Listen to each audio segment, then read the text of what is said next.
The compound woke early that morning, alive with movement and color.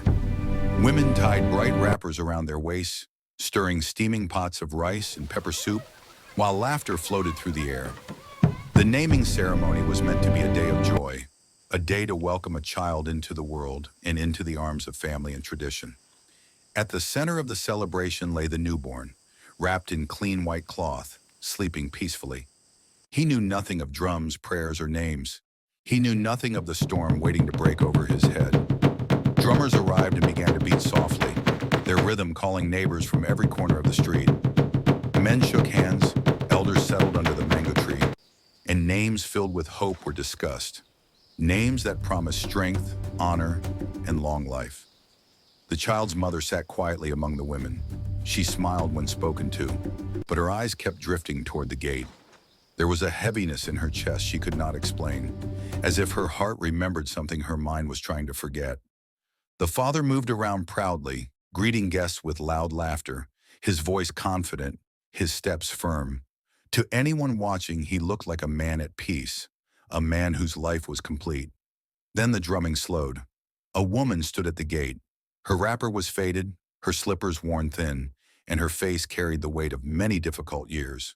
She did not greet anyone. She did not smile. She walked straight into the compound as though she belonged there. Silence fell. Conversation stopped. Even the elders under the mango tree paused and stared. The mother felt her breath leave her body. She knew that face. She had seen it once before, long ago, in a time she had forced herself to bury. One of the elders cleared his throat and asked the woman why she had come, but she ignored him. Her eyes were fixed on the man who was meant to name the child. When she spoke, her voice cut through the air like a knife. She called the man by a name from his childhood, a name only family should know. Murmurs spread instantly. The father froze, his confident smile disappearing as fear crept into his eyes. The woman stepped forward and pointed toward the newborn. Then she said the words that shattered the celebration, that this child was not the first. Gasps rippled through the compound. A plate slipped from someone's hand and broke. One of the drums rolled onto its side and stopped beating. The woman spoke of a secret son, born years ago, abandoned and hidden so a man could protect his reputation and marry into respect. She spoke of promises broken and a child forgotten. The mother stood up slowly, her legs shaking. Her joy collapsed into anger and disbelief. She demanded the truth, her voice breaking as neighbors leaned closer, hungry for every word. The man shouted and denied everything. He called the woman mad. He said she had come to destroy his home. But his eyes told a different story, and everyone saw it. The woman reached into her bag and brought out old photographs and a folded birth document.